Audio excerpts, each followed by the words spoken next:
Pada video kali ini kita akan sama-sama belajar melihat kesalahan yang umumnya terjadi pada surat menyurat. Yang pertama, instansi pembuat surat harus dibuat dengan sedikit lebih besar daripada misalnya instansi di atasnya ya. Jadi kalau sekolah dia harus lebih besar sedikit. Kemudian setelah itu yang umumnya terjadi adalah penggunaan garis skop surat. Penggunaan garis skop surat itu dia menggunakan satu garis ya, bukan dua garis seperti ini, tetapi satu garis saja. Itu dalam kaidah penulisan surat menyurat. Kemudian kesalahan lain adalah penulisan tanggal. Penulisan yang mana? Itu menyingkat. Untuk penulisan tanggal boleh menggunakan nama tempat, boleh tidak. Jadi boleh menggunakan nama tempat misalnya, boleh juga tidak menggunakan nama tempat. Jadi kalau seperti ini, oh ini oke.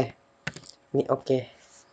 Nah, yang kedua kesalahannya adalah tidak sejajar dengan yang bertanda tangan. Jadi harus sejajar. Kesalahan umum yang terjadi adalah tidak sejajarnya penulisan tanggal dengan yang bertanda tangan pada surat tersebut. Jadi kita harus sejajarkan terlebih dahulu. Kelebihan lagi. Oke. Kemudian berikutnya kesalahan yang umum terjadi lagi adalah perihal, di mana kesalahan yang terjadi adalah perihal diberi garis bawah. Sebenarnya tidak perlu. Kenapa? Surat itu ditujukan misalnya kepada instansi. Sebelum sampai kepada penerima, biasanya surat itu disertir oleh sekretaris. Nah, sekretaris tugasnya adalah membaca poin-poin penting dalam surat itu, kemudian memberikan tanda. Sehingga atasan jika menerima surat tidak membaca keseluruhan tetapi poin-poin penting itu saja. Sehingga tidak perlu kita memberi garis bawah pada perihal ya. Ya, jangan mengurangi tugas sekretaris, kasihan sudah digaji. Berikutnya penulisan alamat dalam. Ini namanya alamat dalam. Boleh di sebelah kanan sini, boleh pula di sebelah kiri sini. Dan ingat tempat tidak usah di garis bawah juga sebagai perihal yang tadi. Di tempat misalnya tidak usah diberi garis bawah. Kemudian di sini kita bisa menggunakan kata di sebelah kiri. Kok bisa? Ini tidak apa-apa. Ya, ini tidak apa-apa. Ini bukan kesalahannya. Di sini bukan kesalahan. Ini boleh seperti ini. Ini namanya model surat lurus atau full. Ini namanya model surat lurus. Namanya block style ya. Artinya ini adalah salah satu jenis dalam surat menyurat, model surat. Tapi yang ini namanya semi block style atau setengah lurus. Perbedaannya adalah adanya spasi masuk ke dalam. Ada juga satu yang namanya full block style atau lurus penuh. Semua penulisannya dimulai dari sebelah kiri. Oke.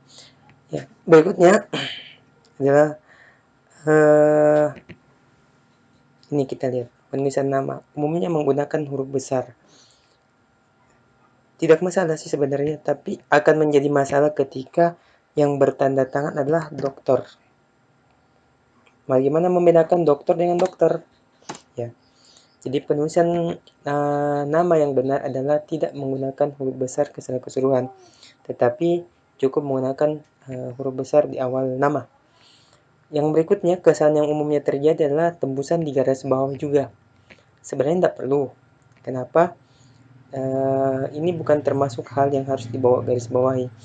Dan yang terakhir adalah menuliskan yang terhormat di dalam tembusan itu. Dalam penulisan tembusan itu bukan alamat dalam, tapi tembusan itu adalah menyampaikan kepada siapa saja yang menerima surat ini bahwa surat ini juga disampaikan kepada orang-orang yang ada dalam tembusan itu. Jadi tidak usah menuliskan yang terhormat. Yang terhormat itu cukup di dalam kop surat itu sendiri.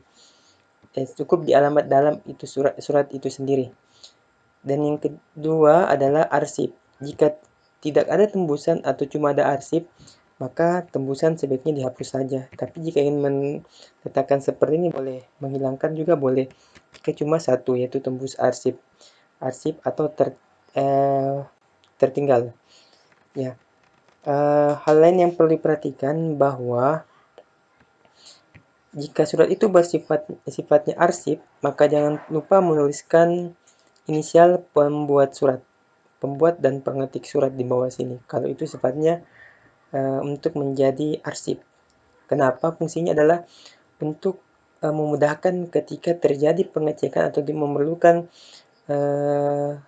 pengecekan terhadap surat yang telah dikeluarkan itu. Siapa-siapa yang berhubungan dengan pembuatan surat itu. Demikian, semoga bermanfaat. Silakan komen jika ada yang salah.